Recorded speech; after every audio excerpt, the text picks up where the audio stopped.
DEFCON 5. Normal Peacetime Readiness. Right now, at this very moment, the U.S. military is most likely sitting at DEFCON 5. This is the lowest level. It is the default. It means everything is calm, stable, and running on schedule. Soldiers are training. Fleets are on planned deployments. Pilots are running routine exercises. Nobody is rushing. Nobody is on edge. Think of it like a normal workday. The office is open, the staff is in, but there is no emergency. A naval fleet might be doing a 6-month deployment that was planned over a year ago. An army brigade might be training with NATO allies in Europe. Everything is predictable.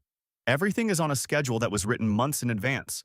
There are no known threats, no immediate danger, no reason to worry. Just the regular rhythm of a military that is at peace with the world around it. This is what normal looks like for the most powerful military on the planet. DEFCON 5 is codenamed Fade Out. And that name says it all.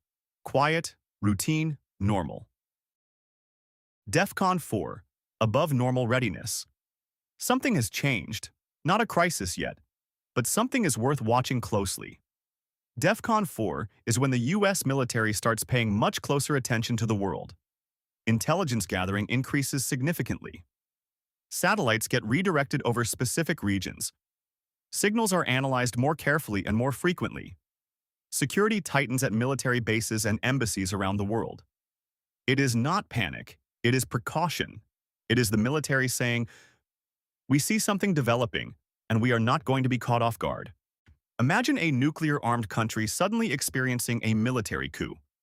The government collapses overnight. Now nobody knows who controls that nation's nuclear arsenal.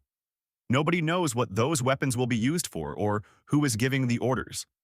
That is exactly the kind of situation that pushes U.S. forces in that region straight to DEFCON 4. They are not preparing to fight. They are preparing to know. Watching every movement.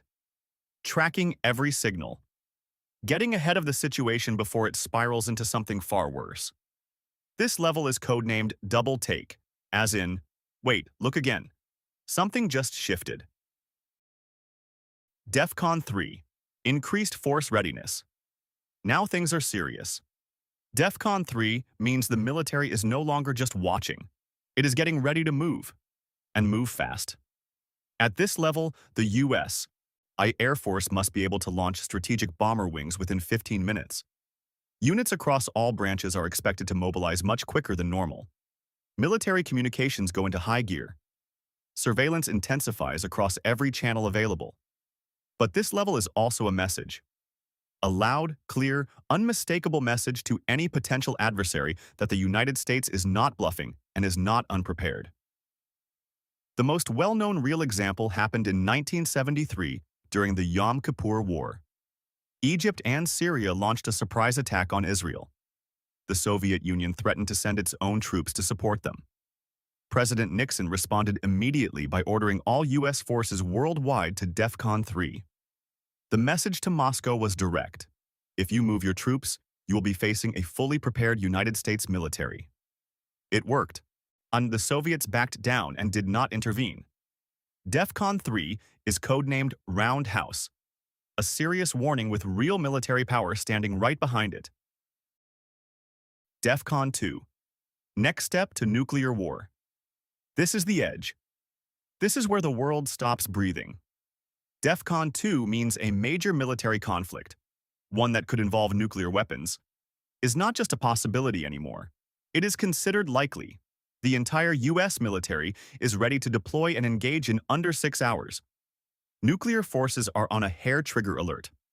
Strategic bombers take off and begin circling in airborne holding patterns near their assigned targets. Missile crews sitting in underground silos have already turned their launch keys. The president is evacuated to a secure command post away from Washington. This has only happened once in confirmed history, the Cuban Missile Crisis in October 1962. When U.S. intelligence discovered that the Soviet Union had secretly placed nuclear missiles in Cuba, just 90 miles from American soil, President Kennedy ordered a full naval blockade of the island. U.S. Strategic Air Command was raised to DEFCON 2. For nearly 2 weeks, the world stood at the absolute edge of nuclear annihilation. American forces were fully prepared at any moment to launch. We made it out. But it was closer than most people realize. DEFCON 2 is codenamed Fast Pace, because at this level, every second counts. DEFCON 1, Maximum Readiness. This level has never been reached. Not once. Not in any confirmed moment in history. And that is the best news in this entire video, because DEFCON 1 does not mean war is coming. It means war has arrived. And a major strategic attack against the United States or its allies is either already happening or just seconds away. Nuclear weapons are fully authorized for use. Command is deliberately decentralized, meaning even if Washington, D.C. is completely destroyed in a first strike, the response will still be executed automatically and without hesitation. There is no more diplomacy, no more negotiating, no more time. The entire military machine shifts from preventing war to actively fighting one. Picture the early warning satellite network suddenly detecting hundreds of ballistic missiles launched at the same time from an adversary nation. The launch is confirmed by multiple independent systems. There is no other explanation. DEFCON 1 is declared within minutes. Everything that follows was already pre-planned and pre-programmed long before that moment. This level is codenamed Cocked Pistol. The gun is loaded. The hammer is pulled back. The finger is on the trigger. It has never happened. And every single day that it does not is a good day for all of us. If you found this video interesting, make sure to like and subscribe for more videos like this.